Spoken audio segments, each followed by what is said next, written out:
Kolo Nzambe apambola biso. To yembela ye njembo. To bandi na oyo ezali na page 70. Njembo numéro 251.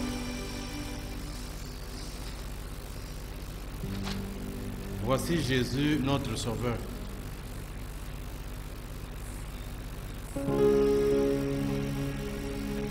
Voici Jésus, notre Sauveur.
Amen.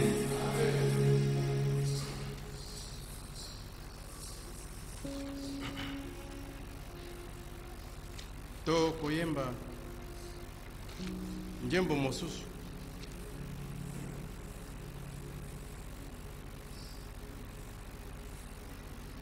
Njembo numéro 264. Ndeko yelanga maya komela.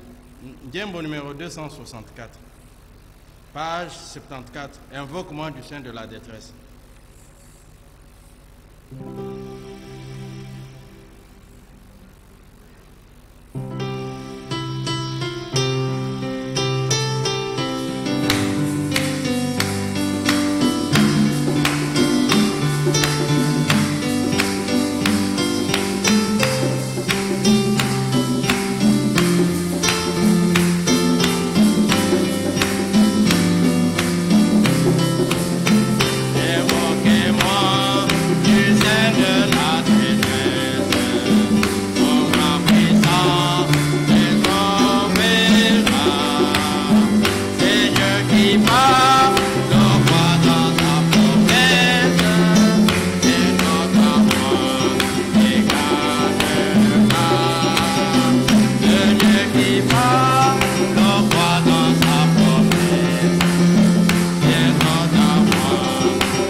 Amen.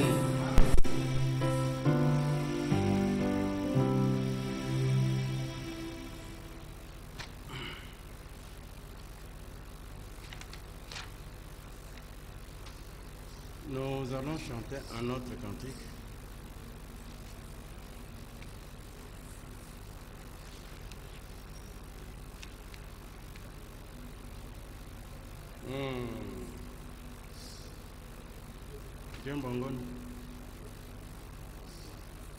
Ndiembo numéro 276. 276, et dans la page 77, mon sauveur souffrit sur la croix de Golgotha.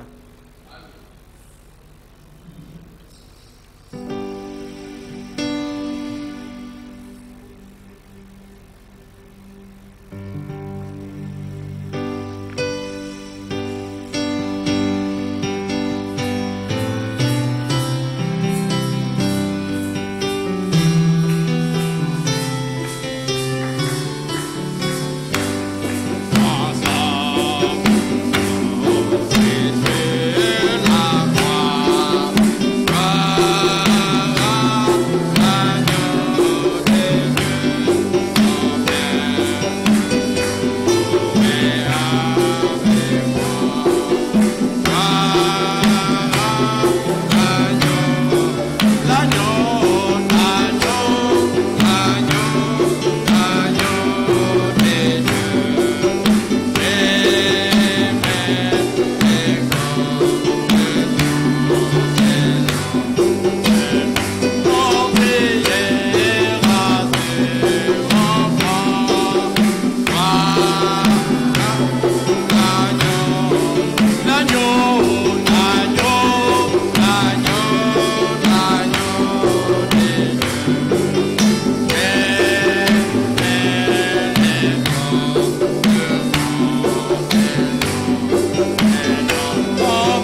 toyembi yango na gamme moko ya komata makasi ndeko mokolo mosusu to nzambe alingi pesa biso gamme oyo esengeli mpona nzembo oyo nzambe apambola biso.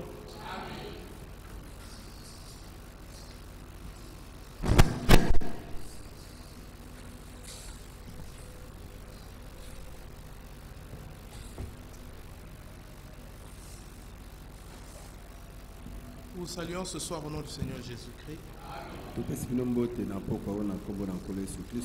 Mettons rendez-vous pour la prière.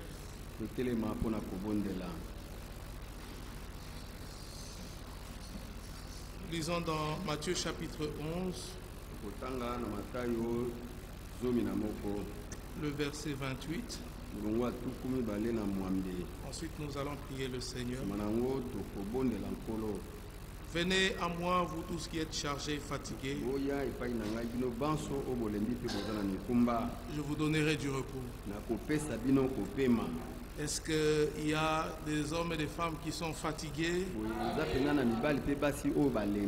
qui sont chargés?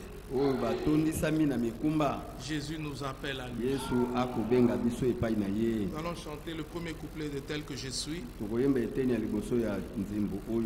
allons tous prier pour recommander la réunion.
Dieu notre Père, nous voici encore rassemblés cet après-midi.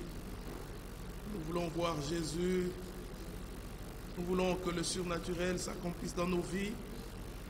Nous nous attendons à toi, Seigneur notre Dieu. Nous sommes venus répondre à ton rendez-vous. Seigneur notre Dieu, sois avec nous. À quoi, Seigneur notre Dieu, profiterait cette réunion sans que toi-même tu ne nous parles? Tu as promis, tu as dit, mon peuple saura que c'est moi qui parle, mais voici. Parle, Seigneur, révèle-toi. Tu as dit, pour l'amour de Jérusalem, tu ne te tairais point. Seigneur, notre Dieu, tu fais toutes choses par ta parole et par ton esprit. Et c'est pourquoi déjà nous te disons merci, car nous croyons. Tu nous as bénis le dimanche et tu nous béniras encore. Tu vas utiliser notre frère, ô Dieu, au travers duquel tu vas nous parler. Sois loué, exalté. Merci Seigneur notre Dieu. Merci Seigneur Dieu Tout-Puissant. Au nom de Jésus. Encore une fois, bien-aimé Père Céleste, nous venons à toi. Nous croyons que Jésus a été fait pour nous sagesse, justice, rédemption.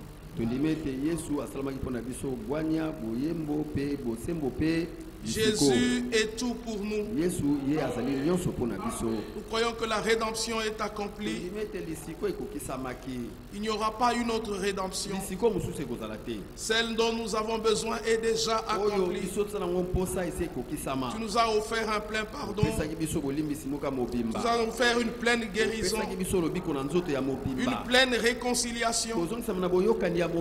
Seigneur notre Dieu, tu nous regardes comme des hommes qui n'ont pas péché. Seigneur, nous te disons merci. Et dans la plénitude de la foi, nous nous approchons du trône de la grâce. Secours-nous, Seigneur. Accorde-nous ta miséricorde. Accorde-nous ta grâce. Dans le nom de Jésus, nous t'avons ainsi prié. Amen. Nous sommes reconnaissants d'avoir encore frère Michel au milieu de nous. Nous étions vraiment bénis le dimanche. Et notre prière, c'est que le Seigneur le fasse encore ce soir avec chacun de nous. Dieu au ciel, Dieu à cause de Jésus ne sait même pas que nous avions péché un jour à cause de cette œuvre de Golgotha. Ainsi ce soir nous sommes encore dans une grande attente, voyant que s'il a livré son fils pour chacun de nous, qu'est-ce qu'il ne nous donnera-t-il pas encore avec lui? Alléluia. Alors nous venons avec tout ce qui nous accable, tout ce qui nous dérange, tout ce qui n'est pas en accord avec la parole de Dieu dans nos vies. Que le Dieu du ciel soit l'aide pour chacun de nous. Nous ne pouvons pas l'aider, mais c'est lui qui doit nous aider. Nous avons les salutations de frère Timothée Nyimi, serviteur du Seigneur à l'assemblée de Ngaba. Il salue les saints au nom du Seigneur Jésus-Christ. Nous avons une requête de prière que nous allons évoquer après la prédication. Je ne vois pas le frère Michel. Il y a moyen de le faire venir. Dieu te bénisse, frère.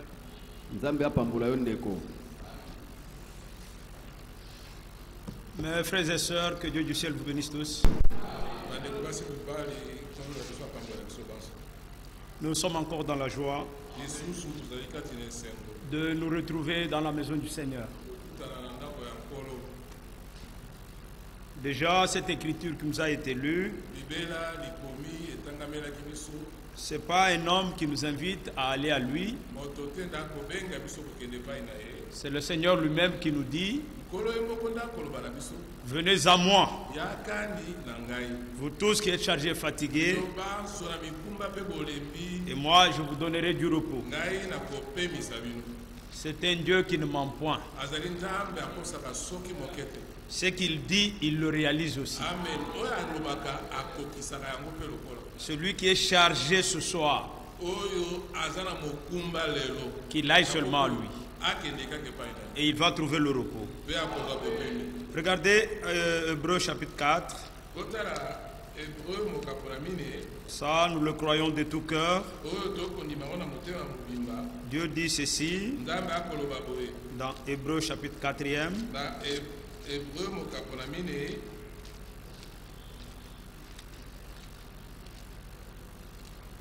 Commençons à partir du premier verset. Craignons donc, tandis que la promesse d'entrer dans son repos subsiste encore, qu'aucun de vous ne paraisse être venu trop tard. Car cette bonne nouvelle nous a été annoncée aussi bien qu'à eux.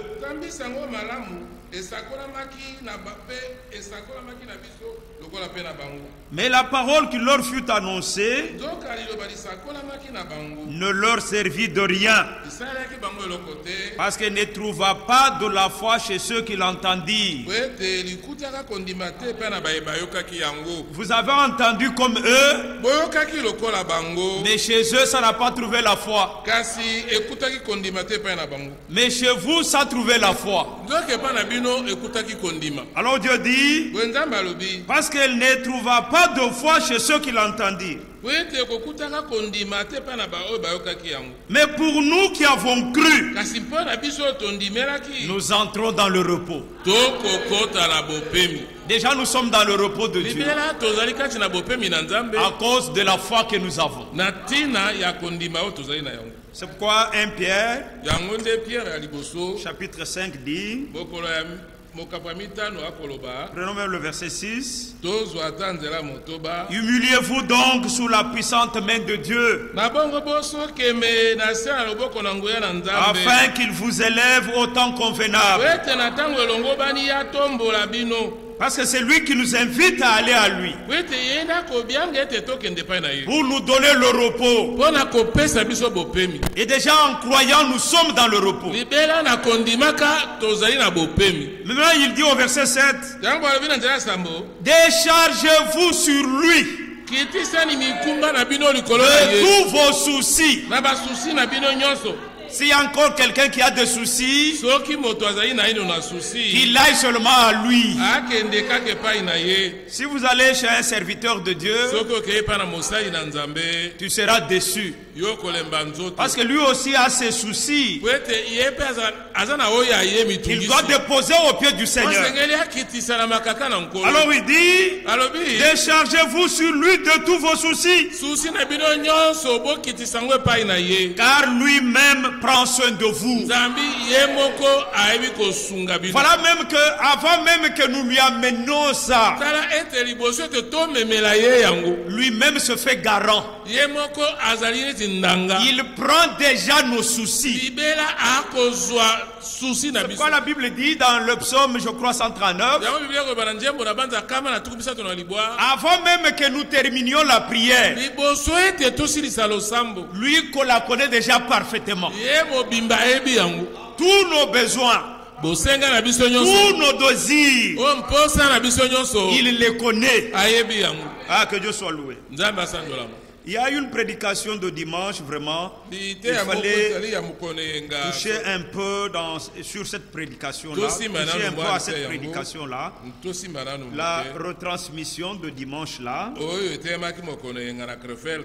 Regardez bien mes frères. Avant de lire cette écriture-là, qui était la base de cette écriture, de cette prédication-là. Dieu nous dit dans Ecclésiaste 10, le verset 17, heureux toi, ou sauve-toi, ou bénis-toi, toi, pays dont le roi est de race illustre.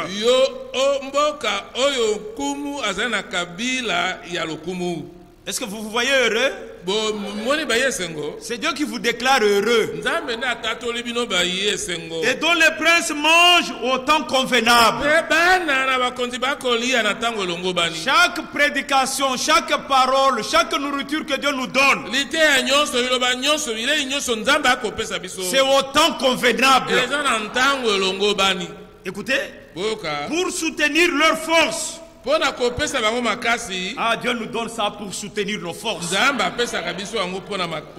important que nous revenions dans Psaume 45.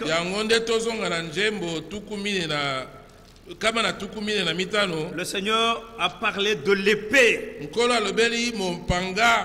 Le verset 4. Vaillant guerrier. Psaume combien? Psaume 45, le verset 4. Vaillant guerrier. Dieu veut avoir des guerriers. Dieu veut voir des héros. Vous savez, Hébreux 11 nous parle des héros de la foi. Si on écrivait encore la Bible, même ce soir, Dieu allait prendre quelques noms ici pour les ajouter à la liste. Je le crois de tout cœur. La foi vient de ce qu'on entend et ce que nous entendons de la parole de Christ. Ici, il y a la véritable foi. Alors Dieu dit, vaillant guerrier, ceins ton épée, ta parure et ta gloire. Oui, ta gloire. Sois vainqueur. Les promesses sont faites aux vainqueurs. Sois vainqueur. Monte sur ton char. Défends la vérité, la douceur et la justice. Et que ta droite se signale par des merveilleux exploits. Pour un vainqueur, pour un héros, tout ce que Dieu a dit ici, ça le concerne. Il est un vaillant guerrier. Dieu lui dit, ceins ton épée. Ta parure et ta gloire. Sois vainqueur. Défends la vérité. Alléluia. Amen. La vérité, c'est la parole de Dieu. Le psaume 149. En rapport avec l'épée, l'Esprit nous avait encore dit ceci. Le psaume 149, le verset 4. Commençons là. Car le Seigneur prend plaisir à son peuple. Dites Amen. Le Seigneur prend plaisir de vous. Amen. Il a mis son bon plaisir en vous. Regardez Deutéronome 7. Dieu dit à Israël, je t'ai choisi non pas parce que tu surpassais les autres en nombre, mais parce que je t'ai aimé. De la même manière qu'il a aimé Israël, c'est de la même manière qu'il a aimé l'église. Il s'est donné lui-même. Il a donné sa vie pour que nous aussi nous ayons sa vie. Alors il dit, car le Seigneur prend plaisir à son peuple. Il glorifie les malheureux en les sauvant. Nous avons un sauveur fidèle. Que les fidèles triomphent dans la gloire. Qu'ils poussent des cris de joie sur leur couche. Frères, nous ne sommes pas là pour nous pleurnicher, toujours. Les vainqueurs, ils triomphent déjà dans la gloire. Nous sommes des vainqueurs. Oui, bien-aimés frères. Il dit au verset 6 que les louanges de Dieu soient dans leur bouche. N'attendez pas venir à l'église pour louer Dieu. Mais partout vous pouvez être. À cause de la promesse. À cause de l'œuvre de Golgotha. Nous devons toujours louer Dieu. Alors il continue, dit, et l'épée à deux tranchants est dans leurs mains. Amen. Amen. Allons un peu encore. Apocalypse chapitre 1er. En rapport toujours avec l'épée. Commençons à partir du verset 12. Apocalypse chapitre 1er. À partir du verset 12. Mais on peut sauter directement. Allons au verset 16 pour gagner le temps. Vous connaissez tout ce qui est dit devant là. Mais au verset 16, il avait dans sa main droite, c'est le Seigneur, 7 étoiles. De sa bouche sortait une épée aiguë à deux tranchants. Et son visage était comme le soleil lorsqu'il brille dans sa force. Voilà que lui, ce qui sortait de sa bouche, c'était une épée aiguë à deux tranchants. Quand le Seigneur révèle sa parole à ses serviteurs, et la même parole est transmise au peuple de Dieu par les serviteurs de Dieu. Cette parole-là garde son efficacité. Elle ne change pas. Parce que c'est la même parole. Telle qu'elle est sortie de la bouche de Dieu, Dieu l'a mise dans la bouche de ses serviteurs. Et ceux-là la communiquent telle qu'elle est. Voilà l'avantage de l'épouse aujourd'hui. Vous écoutez la vraie parole de Dieu, celle telle qu'elle est venue de Dieu. Mes frères bien-aimés, parce qu'il est question de cette épée ici. Nous avons lu dans le Saint Testament et le Nouveau. Prenons encore Ephésiens chapitre 6. Parce que l'Esprit poursuivait quelque chose à nous dire, à nous communiquer. Le verset 10. L'Éphésiens 6. Le verset 10. Il est question des armes spirituelles du chrétien. Il est question des armes spirituelles du chrétien. Au reste, frères, fortifiez-vous dans le Seigneur. Et par sa force toute puissante, revêtez-vous. Ça c'est un ordre. Revêtez-vous de toutes les armes de Dieu afin de pouvoir tenir ferme contre les ruses du diable. Car nous n'avons pas lutté contre la chair et le sang, mais contre les dominations, contre les autorités, contre les princes de ce monde de ténèbres. Nous ne sommes pas là pour nous combattre les uns les autres. Combattre les serviteurs de Dieu. Combattre un enfant de Dieu. Non, frère. Notre combat, nous avons un ennemi commun. C'est Satan le diable. Alors il dit, contre les autorités, contre les princes de ce monde de ténèbres, nous sommes les enfants de lumière. Contre les esprits méchants dans les lieux célestes. C'est pourquoi prenez toutes les armes de Dieu afin de pouvoir résister dans le mauvais jour et de tenir ferme après avoir tout surmonté. Tenez donc ferme. Ayez à vos reins la vérité pour ceinture. Sanctifie-les par ta vérité, car ta parole est la vérité. L'église du Seigneur, qui est la maison de Dieu, elle est l'appui et la colonne de la vérité. Amen. Amen. Revêtez-vous. Revêtez la cuirasse de la justice.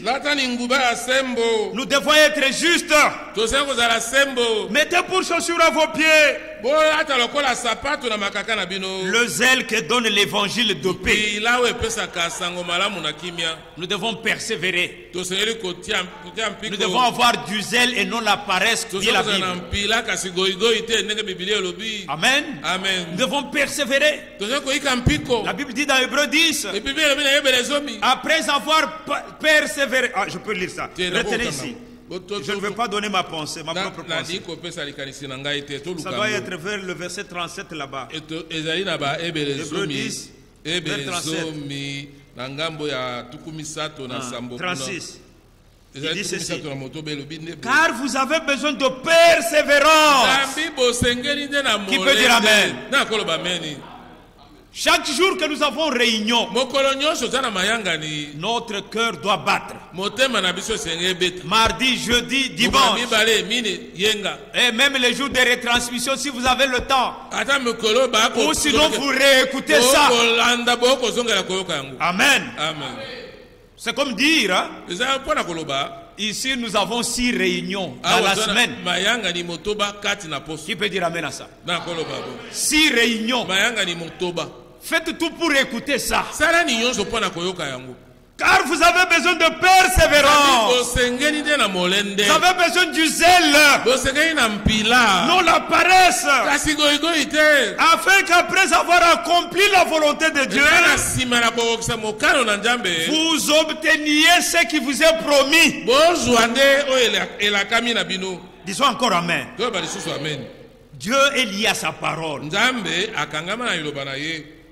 Si quelqu'un n'est pas persévérant, s'il ne fait pas la volonté de Dieu, il n'obtiendra pas ce que Dieu a promis. C'est seulement celui qui persévère, qui cherche la volonté de Dieu. Celui-là verra l'accomplissement de ce que Dieu a promis. Il obtiendra ça. Retournons dans Ephésiens 6. Il dit, et mettez à vos pieds le zèle que donne l'évangile de paix. Même nous à la chair ici, la chair, c'est seulement l'évangile de paix qui doit être prêché ici. Les serviteurs ne peuvent pas se faire la guerre ici. Cette chair, c'est pour le Seigneur Jésus-Christ. Lui, il est le prince de paix. Quand l'évangile de paix est prêché, le zèle aussi est là. Que Dieu soit loué et qu'il vous bénisse tous. Alors il dit, par-dessus tout cela, le bouclier de... Prenez par-dessus tout cela le bouclier de la foi, avec lequel vous pourrez éteindre tous les traits enflammés du malin. Nous devons avoir le bouclier de la foi. C'est parmi les armes de Dieu. Prenez aussi le casque du salut. Le Seigneur a ajouté à l'église chaque jour ceux qui étaient sauvés. Il peut dire Amen. C'est ça l'église primitive. Ce message biblique du temps de la fin, Dieu nous l'a envoyé pour nous retourner à l'église primitive. Que Dieu nous aide à faire des vraies expériences. Les hommes, les femmes sauvés, nous devons porter le casque du salut et l'épée de l'esprit. Cette épée de l'esprit qui est la parole de Dieu. Vous voyez l'épée aiguë qui sortait de sa bouche, l'épée que nous avons commencé à lire depuis le psaume 45, le psaume 149, Apocalypse 1. Il s'agit de la parole de Dieu. Aujourd'hui, la parole n'est pas chez tous. Ou la parole n'est pas avec tous. Mais l'épouse a l'épée de l'esprit. Nous ne suivons pas des fables habilement conçues. Regardez, frère. Frère, je lis d'abord Hébreux chapitre 4. Hein? C'est 4, 12. Hein? Ah voilà, c'est là. Non? Oui, c'est là. Il dit ceci. Quand la parole de Dieu, verset 12. Regardez, même le repos est au verset 11. Efforçons-nous donc d'entrer dans ce repos, afin que personne ne tombe en donnant le même exemple de désobéissance. Le verset 12 maintenant. Car la parole de Dieu est vivante et efficace, plus tranchante qu'une épée quelconque à deux tranchants, pénétrante jusqu'à partager âme et esprit, jointure et moelle. Elle juge les sentiments et les pensées du cœur. Qu'est-ce que nous pouvons dire ici, frère? Quand nous écoutons la parole de Dieu, la parole doit nous toucher. Nos cœurs doivent être touchés. S'il y a quelque chose qu'on faisait qui était mal, nous devons demander la grâce de Dieu qui nous donne la force de vivre sa parole. Le verset 13. Nulle créature n'est cachée devant lui, mais tout est à nu et à découvert aux yeux de celui à qui nous devons rendre compte. Mes frères bien-aimés, dans la prédication, l'homme de Dieu est revenu sur l'expérience qu'avait faite frère Branham pendant qu'il priait dans le Sabinon Canyon. Il priait là, il faisait la prière. Il a vu une épée. Ce n'était pas spirituel. Une épée comme ça naturelle. Amen. Amen. Venir jusque dans sa main. Il a tenu ça dans la main. Et une fois est sorti. C'est la paix du roi. Alléluia. Amen. Pas la paix d'un roi. Mais c'est l'épée du roi. Vous connaissez notre roi. C'est le Seigneur Jésus-Christ. L'épée là, c'était la parole que Dieu lui avait donnée.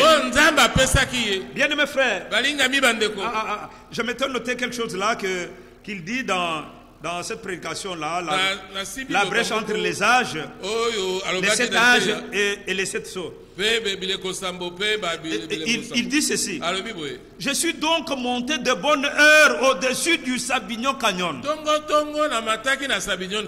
Pendant que je priais, une magnifique épée en argent poli,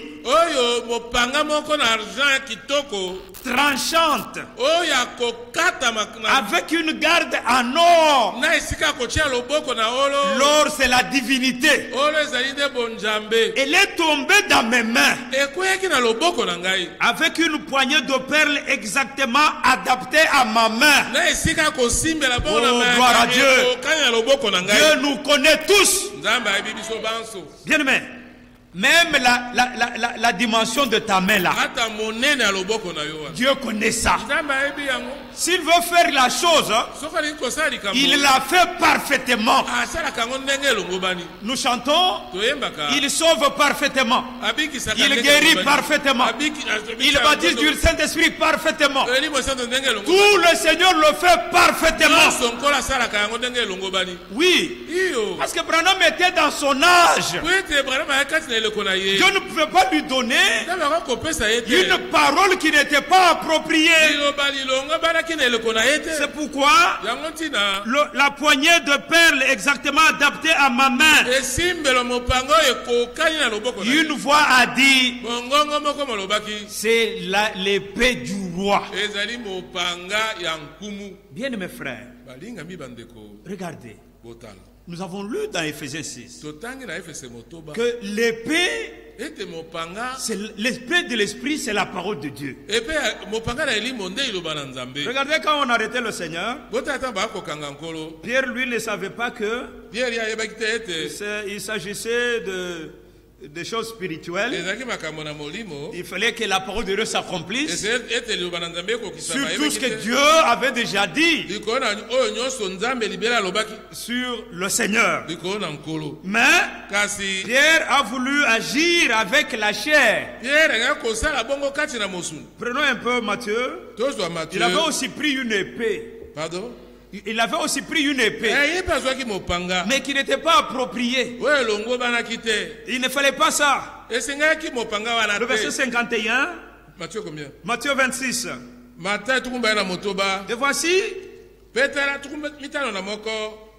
Et voici un de ceux qui étaient avec Jésus étendit la main.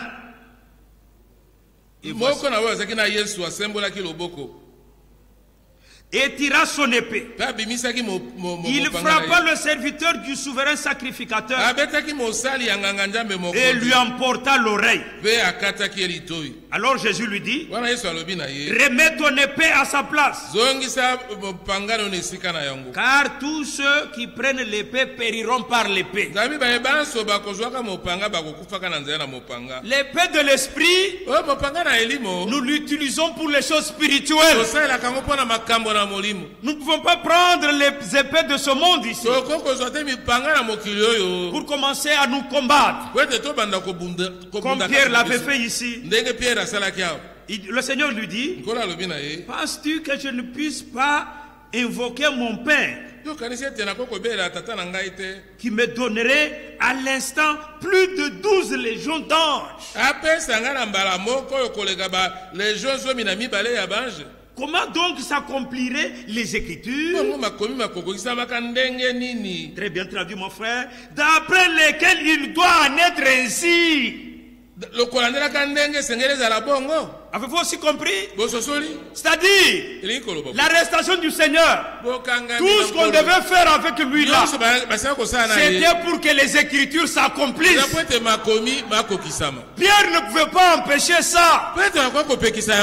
Bien-aimés frères, quand l'Écriture s'accomplit, nous louons Dieu. Nous ne pouvons pas empêcher l'Écriture de s'accomplir. C'est pourquoi il dit au verset 55, en ce moment, Jésus dit à la foule, vous êtes venus comme après un brigand, avec des épées et des bâtons pour vous emparer de moi. J'étais tous les jours ici assis avec vous, enseignant dans le temple, et vous ne m'avez pas saisi. Mais tout cela est arrivé afin que les écrits des prophètes fussent accomplis. Oh, gloire à Dieu. Nous sommes un peuple prophétique. Même le message que nous avons reçu, c'est un message prophétique. C'est pas donné à tous. Bien, mes frères, le Seigneur ajoute, il dit, alors tous les disciples l'abandonnèrent et prirent la fuite. Oui, Dieu avait déjà dit, frappe le berger et les brebis se disperseront. Tout devait s'accomplir dans la vie du Seigneur. Tout ce que le Seigneur avait déjà arrêté, tout ce que Dieu avait déjà arrêté, selon son plan du salut, ça ne devait que s'accomplir. Mes frères, regardez. Maintenant, le 31 décembre 1965, pendant qu'à Krefeld, il faisait une réunion de prière la nuit. Il priait. C'était la nuit. Frère Franck dit, il donne ça, il donne cette prophétie-là, c'est dans le temps est proche. Comment l'Esprit les avait conduits, et c'est cette prophétie-là qu'il avait donnée, que Dieu avait donnée. Il dit vers minuit,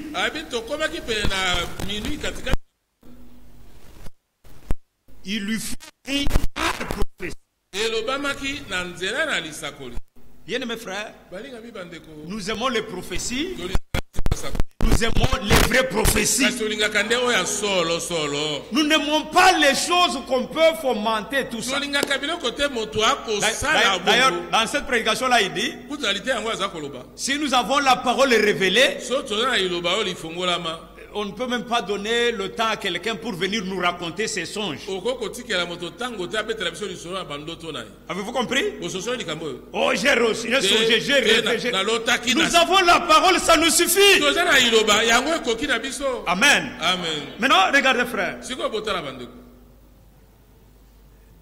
L'Esprit a dit dans cette prophétie-là, mon serviteur, j'ai placé l'épée de l'Esprit dans ta main. Et le pays tout entier sera témoin de sa puissance. Alléluia. Amen. Ce sont des choses spirituelles. Nous devons les accepter et les comprendre aussi par la grâce de Dieu. L'épée était donné à William Branham dans le Sabinon Canyon. Maintenant ici, Dieu vient dire à William Branham, à Howard Frank, que j'ai placé l'épée dans ta main. Frère Frank dit, je n'avais pas cru parfaitement cette prophétie-là. Vous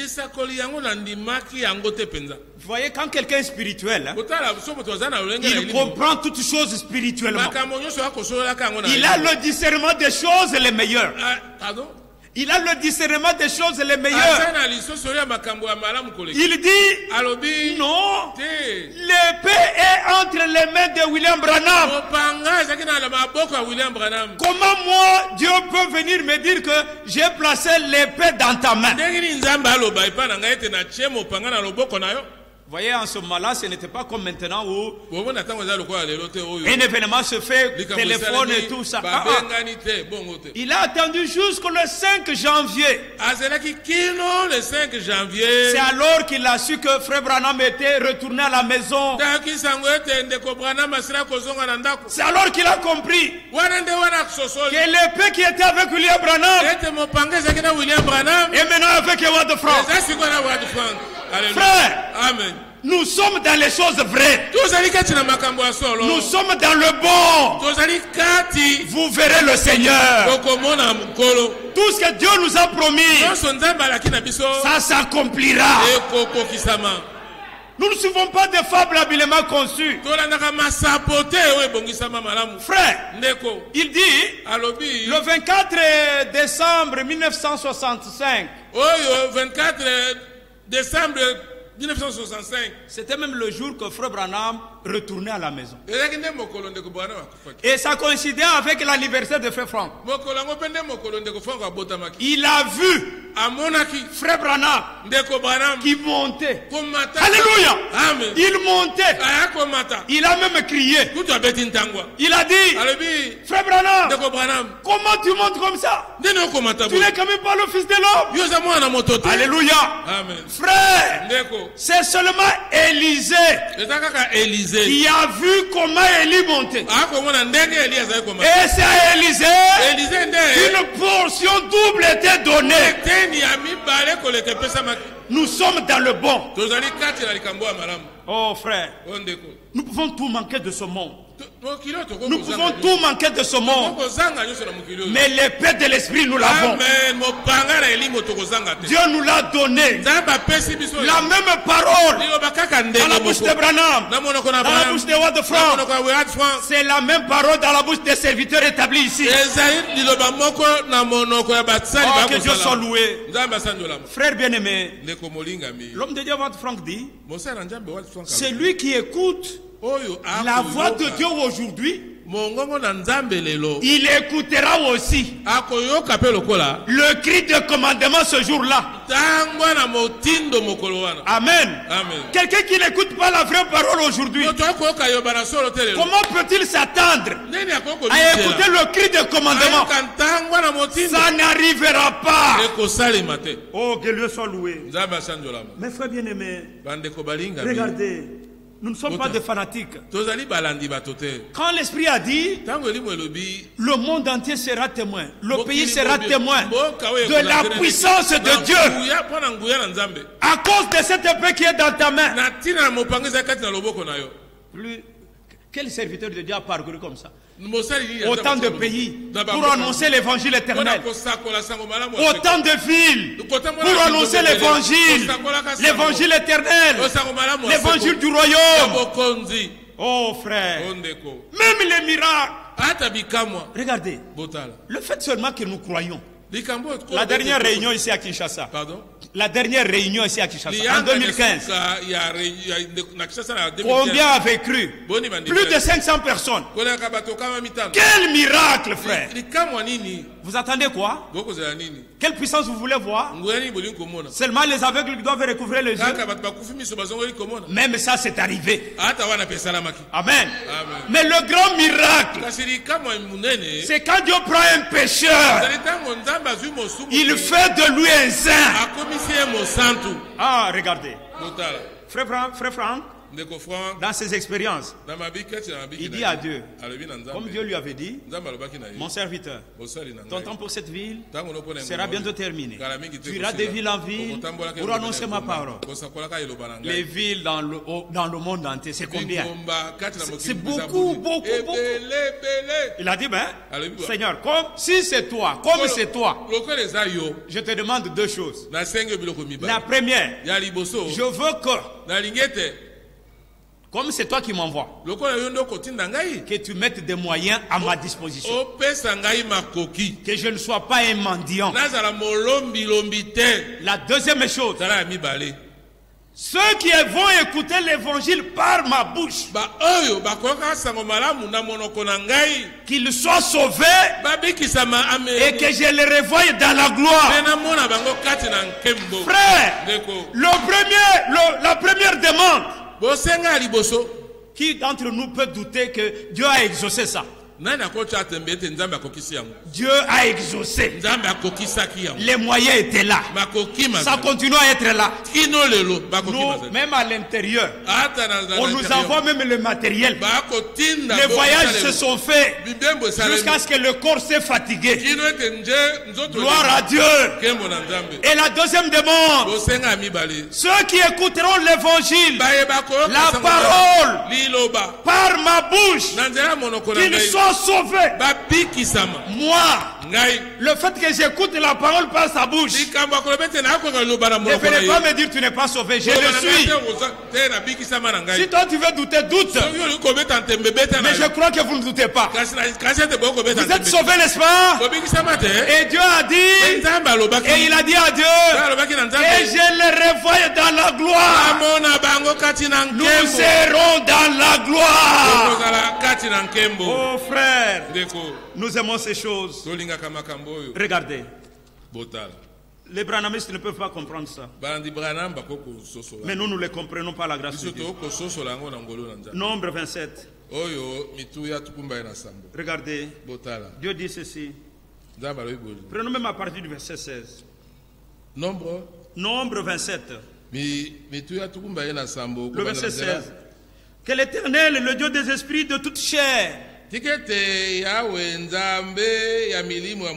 établisse sur l'assemblée un homme. Au singulier, frère. Ne cherchons pas de problème là où il n'y a pas de problème.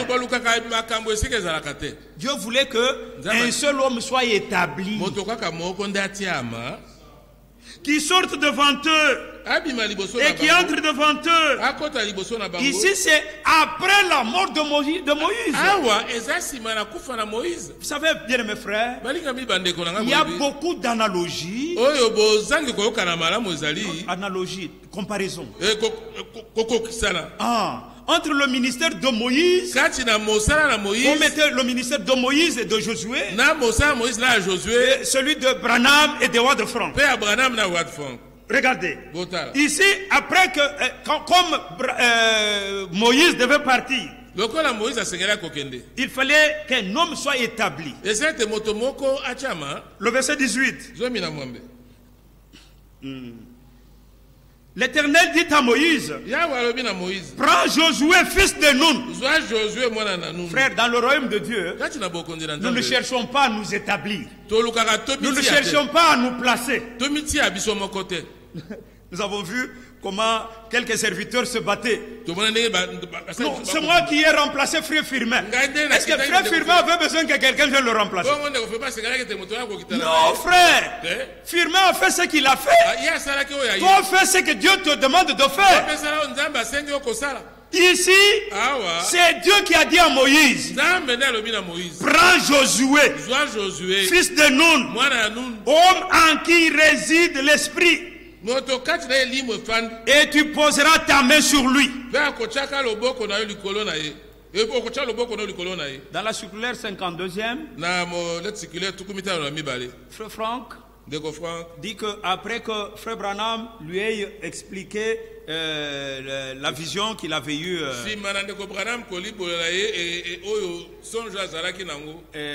du 2 avril là, le 2 avril, en présence de ces témoins-là que vous connaissez, Sotman et Banksout, et il lui a imposé les mains. Quelle comparaison, quelle analogie. Bien mes frères, regardez. Maintenant, sautons alors au verset 20. Il dit, d'abord il dit, tu le placeras devant le sacrificateur Éliézer. Le verset 19. Et devant toute l'assemblée, et tu lui donneras des ordres sous leurs yeux. Écoutez le verset 20. Tu le rendras participant de ta dignité. Dites Amen. Josué était participant de la dignité de Moïse.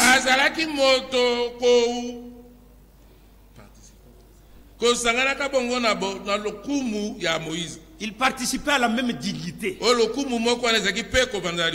Amen. C'est pourquoi nous disons, nous comprenons ça. Les autres ne peuvent pas comprendre.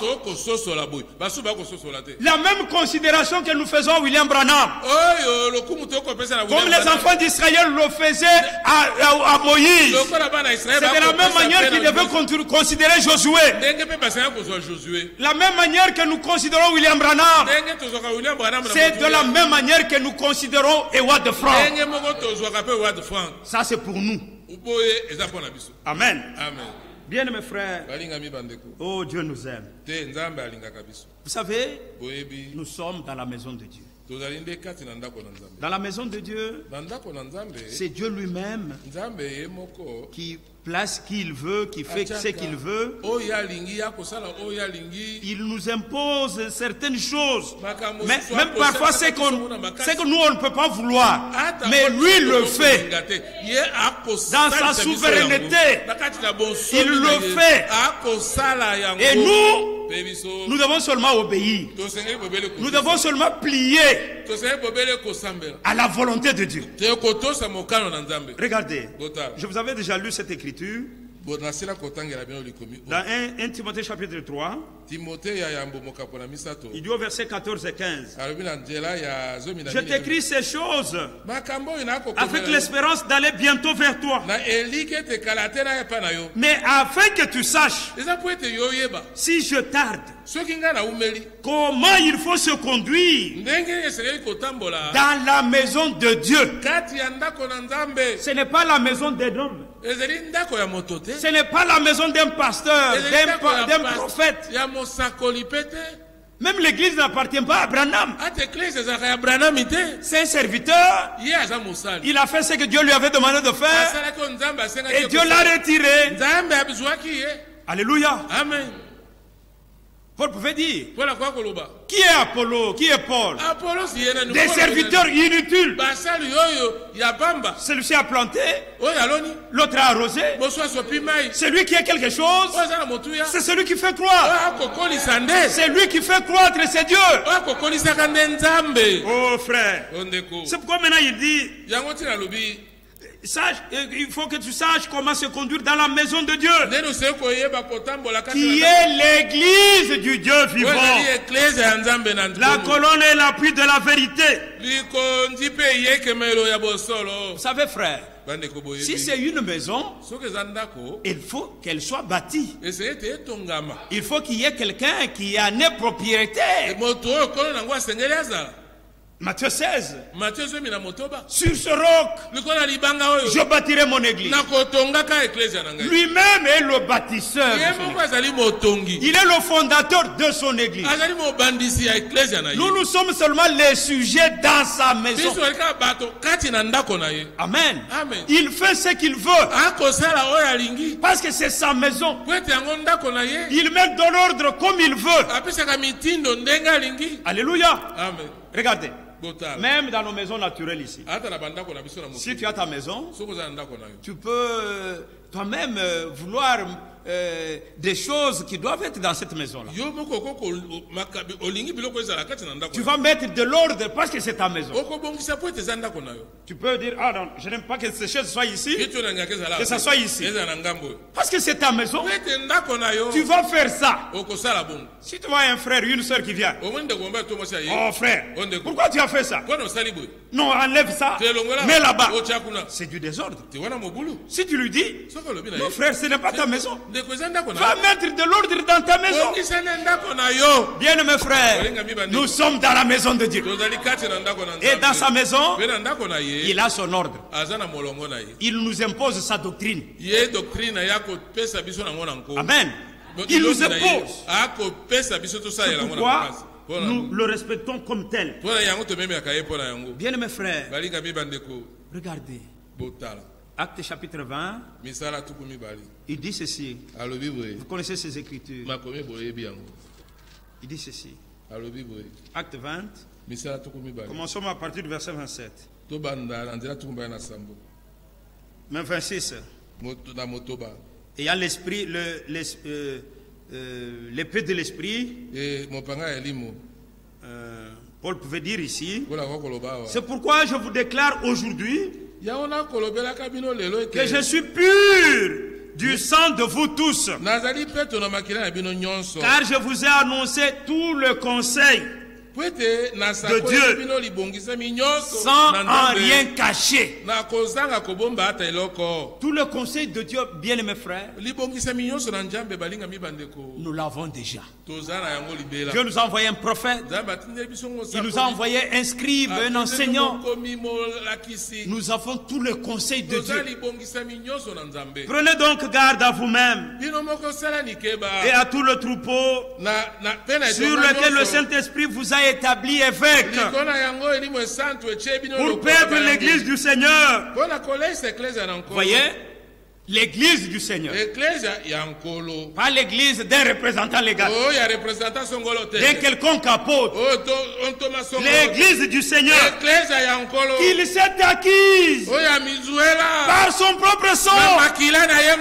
Aucun homme de ce monde n'a payé le prix du sang pour donner la vie, pour racheter l'église. Un seul l'a fait, c'est le Seigneur de gloire. Il a donné sa vie pour que nous ayons la vie. C'est pourquoi maintenant il dit au verset 29, je sais qu'il s'introduira parmi vous. Pourquoi l'église doit avoir le discernement. Même s'il y a des loups ravisseurs qui viennent, ayez les yeux grandement ouverts. Surveillez-les. Amen. Alors il dit, je sais qu'il s'introduira parmi vous après mon départ, des loups cruels qui n'épargneront pas le troupeau. Les vrais serviteurs de Dieu, ils savent qu'ils sont établis sur le troupeau du Seigneur. Ce n'est pas leur troupeau, ce n'est pas leur église, c'est l'église d'autrui du Seigneur. Ils travaillent pour espérer aussi la récompense. Gloire à Dieu. C'est pourquoi, bien mes frères, ici nous ne nous combattons pas. Dans cette parole, ayant cette épée de l'esprit, bien aimé, nous voulons que Dieu nous aide. Surtout en ce temps de préparation. Chaque parole à sa place. Chaque serviteur de Dieu à sa place. Chaque enfant de Dieu à sa place. Chacun qui fait n'importe quel office dans l'église du Seigneur, chacun doit être à sa place. Regardez frère, supportez-moi un peu que je lise un peu ça. Acte chapitre 15, regardez. Regardez l'harmonie qui existait dans l'église primitive à laquelle le message est venu nous retourner. Acte chapitre 15. Commençons même à partir du verset 2e. Paul et Barnabas eurent avec eux, commençons même plus haut, le premier verset, quelques hommes venus de la Judée. Les quelques hommes, ce n'étaient même pas des vrais croyants. Quelques hommes. La Bible ne précise même, ne donne même pas leur nom. Mais les véritables serviteurs, les véritables enfants de Dieu, Dieu donne même les noms. Quelques hommes venus de la Judée. Ne vous laissez pas embrouiller par les quelques hommes. Enseignez les frères en disant, si vous n'êtes pas circoncis selon le rite de Moïse, vous ne pouvez être sauvés. Nous sommes sauvés par la foi. Au moyen de la foi. C'est la grâce de Dieu seulement. Amen. Ce n'est pas une observance ceci ou cela. Le salut c'est un homme. Luc 19. Zachée était monté dans le sycomore. Pardon? Zachée. Le Seigneur vient passer par là. Il s'arrête. Peut-être que les disciples pensaient qu'il prenait un peu de l'air, un peu d'ombrage là. Il lève seulement les yeux. Il dit, Zachée, descends. Alléluia. Amen. À l'ordre de Dieu. Même les pierres étaient étonnés. Ils ont entendu dans le bois là, dans les feuilles là. Comme il était de petite taille, il était monté pour voir le Seigneur. Mais le Seigneur, qui nous connaît tous, en tout moment, en tout lieu, alléluia, amen, qui connaît même les désirs de nos cœurs. Il savait que Zachée veut me voir. Mais si nous voudrions voir Jésus, Zachée voulait voir Jésus. Quand quelqu'un veut voir Jésus, Jésus se laisse voir. Le croyez-vous? Même ce soir, si vous aimez ça, si vous le désirez, vous allez le voir. Amen. Il a dit Zachée, descends. Il est descendu. Il lui dit, aujourd'hui, le salut est entré dans ta maison.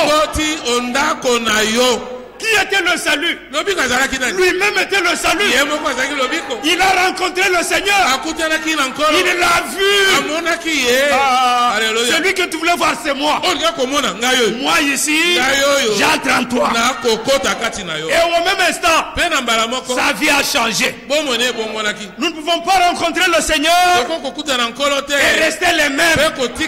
Il faut qu'il y ait un changement. Il faut une transformation. Si la vie ne change pas, nous devons toujours crier au Seigneur. Il change notre vie. Oh, gloire à Dieu. Oh, frère, regardez. Maintenant, regardez, frère. Paul et Barnabas, ils eurent avec un débat et une vive discussion. Et les frères décidèrent que Paul et Barnabas et quelques-uns de leurs monteraient à Jérusalem vers les apôtres et les anciens. Ici, les apôtres sont représentés par tous les 5 ministères. Amen. Et les anciens, pour traiter cette question, les anciens avaient besoin des serviteurs, des apôtres. Les apôtres avaient aussi besoin des anciens. Qui peut dire amen? Aujourd'hui, surtout les apôtres qui commencent des assemblées. Les fondateurs, comme ils s'appelaient là autrefois. C'est moi l'apôtre de cette assemblée. C'est moi qui ai fondé. Ah, tu as fondé. Et c'est toi qui achèveras aussi. Mais quand tu arrives à 70 ans, le corps commence à faner. 80 ans peut-être tu pars. Là tu prépares maintenant. Quand tu vois que le corps ne commence pas bien, allez, tu commences à préparer l'enfant. C'est du désordre. Le nôtre, notre fondateur, le fondateur de notre église, le Seigneur Jésus-Christ, lui il ne meurt jamais. Il est toujours là. Il est toujours là. Il commence et il achèvera. Il est Alpha, il est Oméga. Oh, gloire à Dieu. Nous sommes un peuple heureux. Nous sommes fiers d'appartenir à une telle église. Frère, personne ne nous troublera. Le temps de trouble est déjà passé. Avec cette épée de la parole, personne ne peut nous troubler. Ça c'est vrai. Regardez, les apôtres et les anciens, ils devaient traiter cette question. Écoutez le verset 3. Après avoir été accompagné par l'église. Le verset 3. Acte 15 toujours. Après avoir été accompagné par l'église. Maintenant qui est le plus important ici? Qui est le plus important? Qui vaut plus que les autres ici? Les apôtres sont là. Les anciens sont là. L'église aussi est citée. Amen. Amen. Que Dieu soit loué. Regardez, ils poursuivirent leur route à travers la Phénicie et la Samarie, racontant la conversion des païens, et ils causèrent une grande joie à tous les frères. Verset 4. Arrivés à Jérusalem, ils furent reçus par l'église. Les apôtres, les anciens, même les diacres selon Acte 6, ils sont aussi dans l'église. Tous les membres, tout le monde est utile. Les apôtres et les anciens, ils racontèrent tout ce que Dieu avait fait avec eux. Le verset 6. Les apôtres et les anciens se réunirent pour examiner cette affaire. Nous n'avons rien à exclure. Nous n'avons personne. Une grande discussion s'est engagée. Pierre l'apôtre se lève et dit: hommes frères, vous savez que dès longtemps Dieu a fait un choix parmi vous, afin que par ma bouche les païens entendissent la parole de l'évangile et qu'ils crissent. Que les païens disent Amen. Gloire à Dieu. Mes frères bien-aimés, nous aimons ce Dieu. Nous aimons son ordre. Nous aimons sa doctrine. Nous aimons ses serviteurs. Nous aimons tout ce qu'il fait dans son royaume, dans sa maison. Frère, même un frère qui tambourine, même celui qui joue au synthé, même la soeur qui vient torchonner ici, elle a du prix aux yeux de Dieu. Il est utile. Amen. Amen. Même ceux qui viennent là, nettoyer nos installations hygiéniques, Dieu récompensera. Dieu le fera. N'en pas seulement être ici prédicateur, même ce que tu peux faire là-bas assis, le Seigneur regarde et il payera pour ça. Il te récompensera. Frère, regardez, lisons un peu, lisons ça rapidement. Dans 5-10 minutes on peut arrêter même. 2 Chroniques chapitre 5. 2 Chroniques chapitre 5. Regardez. Le verset 11. Au moment où les sacrificateurs sortirent du lieu saint, car tous les sacrificateurs présents s'étaient sanctifiés sans observer l'ordre des classes. Et tous les lévites qui étaient chantres. On cite quelques noms là. et leurs frères, revêtus de byssus, s'étaient nés à l'Orient à l'autel avec des cymbales. Ce que ces chantres faisaient, les sacrificateurs ne le faisaient pas. Qui peut dire Amen? C'était aussi dans l'ordre de Dieu. Ils avaient des luttes, des harpes. Et lorsque ceux qui sonnaient des trompettes et ceux qui chantaient s'unissant des mêmes accords pour célébrer. Et pour louer l'Éternel, ils firent retentir les trompettes, les cymbales et les autres instruments. Ils célébrèrent l'Éternel par ses paroles. Car il est bon, car sa miséricorde dure toujours. En ce moment, la maison de l'Éternel fut remplie d'une nuée. Alléluia. Amen. Ce n'était pas les sacrificateurs qui étaient allés prendre des tambourins, des cymbales. Non, ça c'était réservé aux chantres. Oh, gloire à Dieu. La nuée a rempli la maison de Dieu. La maison de Dieu, c'est son église. Faisons que chacun fasse ce que Dieu lui demande de faire. Oh, gloire à Dieu. Le verset 14. Les sacrificateurs ne purent pas y rester pour faire le service à cause de la nuée, car la gloire de l'Éternel remplissait la maison de Dieu. Dieu est dans la joie quand il voit chacun à sa place. Mais s'il y a quelque chose, on peut se montrer. Frère Branham, dans la prédication, le respect, il dit, je suis un homme, ça peut arriver, je commette aussi une erreur, mais vous venez dans le respect, me voir, me montrer ce que j'ai fait de mal. Amen. Ce n'est pas que tu m'as déjà critiqué, partout. Maintenant tu viens. Ah non, ça c'est du désordre. Pendant que tu es en train de parler, Dieu te voit. Si moi je ne te vois pas, si un autre, une frère, une autre soeur ne te voit pas, mais Dieu te voit. Nous devons nous préparer pour le ciel. Le ciel et la terre passeront. Les paroles de Dieu demeurent éternellement. Même nos belles voitures, nos maisons, tout ce qui est de ce monde. Amen. Ça va rester. Nous avions notre frère ici, il n'est pas là avec l'église.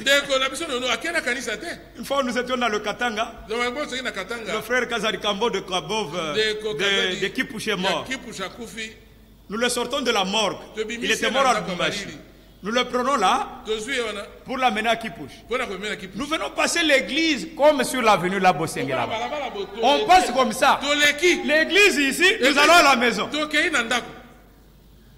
Parce que depuis déjà de ce temps-là, de la morgue au cimetière, on est passé là, on a chanté, on a prêché, paf, le cimetière. Bien mes frères, que Dieu nous aide. Prenons même deux écritures. Exode. Vous savez, quand Dieu nous a sortis de l'Égypte, pour nous c'est le monde. Quand il a sorti Israël de l'Égypte, Dieu voulait demeurer au milieu de ce peuple-là, de son peuple. Oui, il voulait faire sa résidence là-bas. Exode 29. Prenons le verset 43. Je me rencontrerai là avec les enfants d'Israël. Et ce lieu sera sanctifié par ma gloire. 45. J'habiterai au milieu des enfants d'Israël. Je serai leur Dieu. Dieu veut aussi être au milieu de son église. Quand tu parles mal de ton frère, de ta soeur là, tu le fais au nom de Dieu ou au nom de Satan. Ils connaîtront que je suis l'Éternel leur Dieu, qui les a fait sortir du pays d'Égypte pour habiter au milieu d'eux. Amen. Lévitique 26. Regardez. Le verset 11. J'établirai ma demeure au milieu de vous. Voulez-vous que Dieu le fasse? Dans nos cœurs. Dans le cœur de tout un chacun de nous. Parce que si Dieu est dans le cœur de la sœur, dans le cœur du frère, dans mon cœur, si Dieu est partout dans nos cœurs, mais nous sommes en paix, n'est-ce pas? N'est-ce pas? Il est au milieu, permanemment au milieu de nous. Le verset 12. Et mon âme ne vous aura point en horreur. Je marcherai au milieu de vous. Je serai votre Dieu. Et vous serez mon peuple.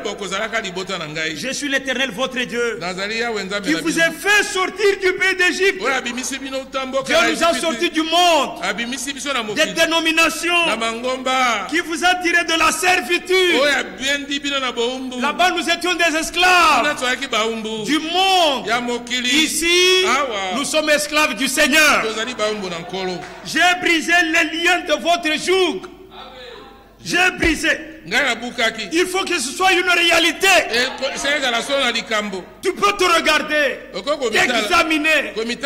Qu'est-ce qui me tient encore en servitude? Quel est encore le joug sous lequel je me trouve? Parce qu'ici Dieu dit, j'ai brisé. C'est un Dieu qui ne ment point. J'ai brisé les liens de votre joug. Et je vous ai fait marcher la tête haute. Que Dieu nous aide. Que Dieu nous fasse marcher la tête élevée, la tête haute. Les enfants de Dieu véritables qui attendent le retour du Seigneur. Vous savez, frère, dans Apocalypse 3, en rapport avec notre âge, Dieu est la tiédeur. Dieu dit, tu n'es ni bouillant ni froid. Non. Ce n'est pas une bonne position. Il faut bien montrer la position. Soit on est bouillant, soit on est froid. La position intermédiaire là. Dieu dit, sinon je te vomirai. Si Dieu te vomit, c'est fini. Ah, gloire à Dieu. Frère bien-aimé, cet état-là de tiédeur, on peut voir comment dans l'état dans lequel se trouve l'église aujourd'hui.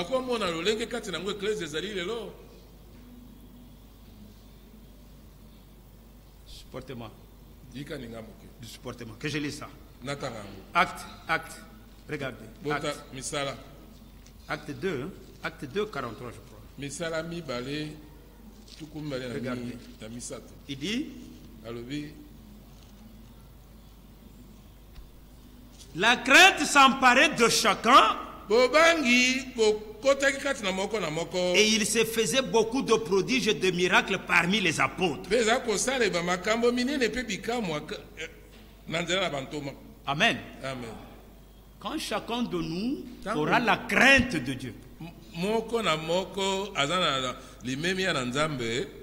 il se fera encore beaucoup de prodiges et de miracles au milieu de nous. Amen. L'état de l'église aujourd'hui, Dieu condamne parce que c'est notre âge, la tiédeur là. Dieu n'aime pas cette position. Si tu étais dans une position comme ça, de tiédeur, prions comme Daniel le dit ici. C'est la dernière écriture vraiment. On va arrêter là. Daniel 9. Lisons seulement ces écritures et nous allons prier. Il dit, le verset 16, Daniel 9. Seigneur, selon ta grande miséricorde, croyez-vous que c'est un Dieu miséricordieux? Que ta colère et ta fureur se détournent de ta ville Jérusalem. Car à cause de nos péchés et des iniquités de nos pères, Jérusalem et ton peuple sont en opprobre à tous ceux qui nous entourent. Maintenant donc, c'est une prière. Oh notre Dieu, écoute la prière. Croyez-vous qu'il écoute la prière? Et les supplications de ton serviteur, nous le prions, nous le supplions. Et pour l'amour du Seigneur, fais briller ta face sur ton sanctuaire dévasté.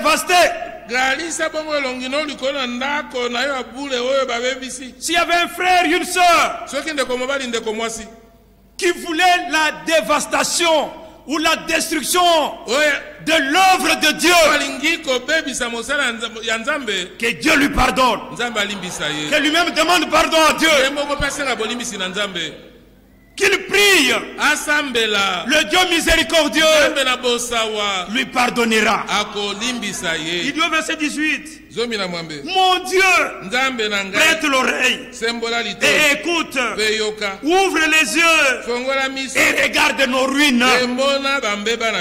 Même s'il y a la tiédeur, même s'il y a des gens qui manquent du zèle encore,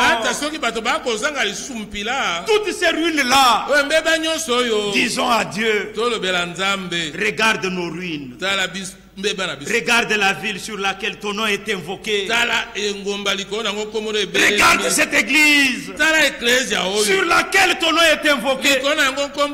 Quiconque invoquera le nom du Seigneur, il sera sauvé. S'il est malade, il sera guéri. S'il a un problème, il trouvera la solution à son problème. S'il est dans la détresse, il sera consolé. Le nom du Seigneur, c'est une tour forte. Heureux celui qui s'y réfugie. Terminons le verset 19 là. Il dit d'abord la partie B du verset 18. Car ce n'est pas à cause de notre justice que nous te présentons nos supplications, mais c'est à cause de tes grandes compassions. Notre Dieu, il est lent à la colère et riche en bonté. C'est un Dieu compatissant. Par les compassions de Dieu, c'est un Dieu compatissant. Regardez sa compassion. Un jour il rencontre une fille qui était née unique. On l'a menée au cimetière. Frère, la mort et la vie ne pouvaient jamais se rencontrer. Parce que si la mort se rencontre avec la vie, c'est la vie qui prend la prédominance. On venait comme ça. Le Seigneur allait aussi. La Bible dit, il fut ému de compassion. Même ce soir, il est le même Dieu. Il peut aussi avoir la compassion pour toi, pour tout ce que tu as comme problème. Et directement il a dit, Talita Kumi, Talita Kumi, jeune fille, lève-toi. Alléluia. Et directement, la fille s'est élevée. On l'a prise, il a donné à sa mère. Il a dit, mère, voilà ta fille. Émue de compassion. Tu peux avoir un problème. Ce soir, qu'il soit ému de compassion pour ton problème là et qu'il t'accorde la solution à ce problème. C'est un Dieu fidèle. Il est le même hier, aujourd'hui, éternellement. Il ne change pas. Le verset 19 maintenant dit: Seigneur, écoute. Amen. Frère, quand on devient ami de Dieu, on peut même lui commander. Ici, il lui donne l'ordre. Il lui dit: Seigneur, écoute. Seigneur, écoute. Seigneur, pardonne. Voyez-vous qu'il est un Dieu de pardon? Seigneur, sois attentif. Ses oreilles sont ouvertes à nos prières. Écoutez, qu'il y a avec moi? Agis. Dites encore Amen. Seigneur, écoute. Seigneur, pardonne. Seigneur, agis. Amen. Seigneur, ne tarde pas. Alléluia. Par amour pour toi. Oh mon Dieu. Car ton nom est invoqué sur la ville et sur ton peuple. Soyez bénis de Dieu.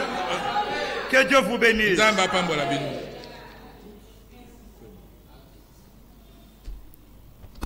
Dans mon âme, j'ai l'assurance. Et puis notre frère viendra pour la grâce. Le 4. Dans mon âme, j'ai l'assurance.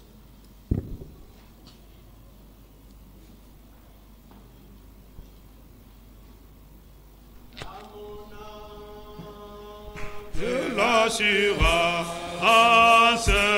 car Jésus m'a dit: oh, tu es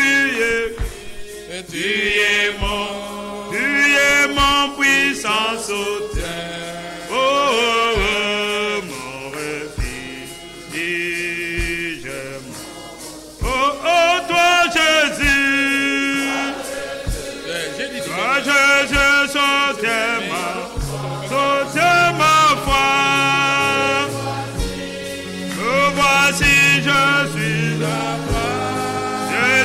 Je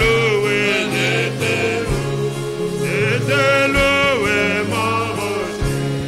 mon rocher, grâce à toi, mon Père. Oh, je te loue,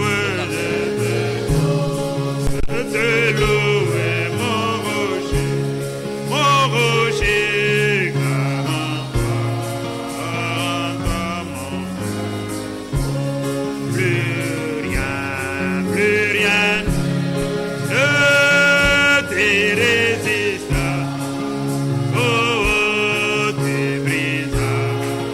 brisas ton. Oh, nous donnons une grande victoire. Arrête l'espérance. Oh,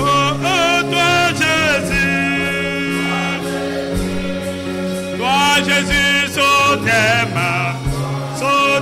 ma foi. Me voici, je suis là. Oh, je te loue,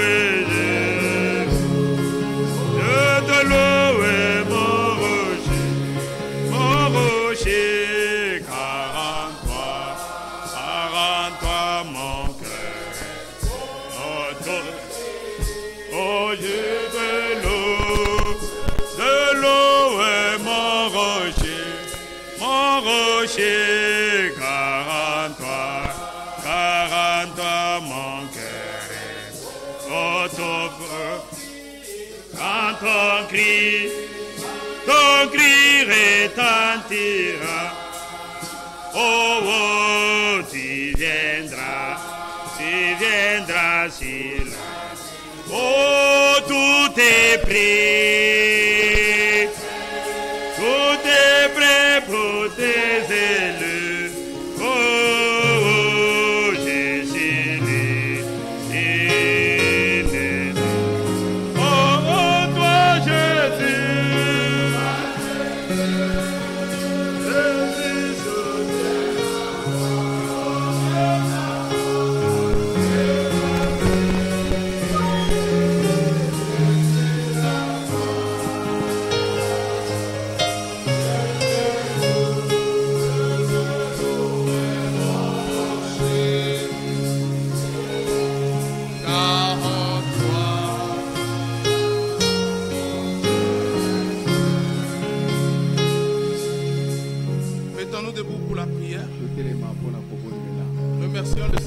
parole que nous avons entendue ce soir. Prions tous le Seigneur. Dieu notre Père, nous te disons merci. Merci Seigneur notre Dieu pour la parole que nous avons entendue, Seigneur notre Dieu. Oh Seigneur, une pluie de paroles. Quelque chose s'est passé. Quelque chose d'une portée éternelle s'est passé au milieu de nous, Seigneur. Nous croyons que dans ta parole il y a la vie. Seigneur notre Dieu, ta parole a le pouvoir de création. Ta parole est une épée tranchante. Oh, alléluia, ta parole est efficace. Ta parole est un médicament. Nous te sommes infiniment reconnaissants pour ta présence au milieu de nous et pour tout ce que tu as fait, Seigneur notre Dieu. Oh, merci car tu nous as bénis. Merci car tu nous as guéris. Il est écrit que tu leur envoyas ta parole et ta parole les a guéris. Merci Seigneur notre Dieu. Alléluia, gloire à ton merveilleux nom. Tu es merveilleux. Alléluia. Merci Seigneur notre Dieu. Gloire, honneur et louange ce soir en Dieu. Louons tous le Seigneur. Louons-le le matin, louons-le le soir. Louons tous le Seigneur.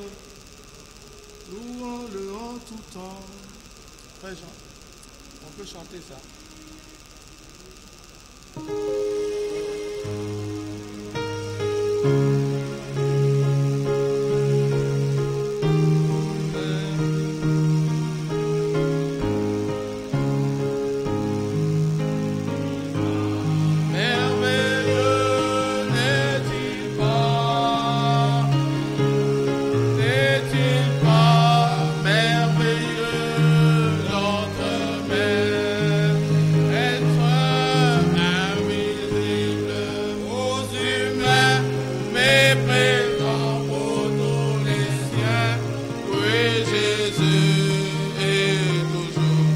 Merveilleux,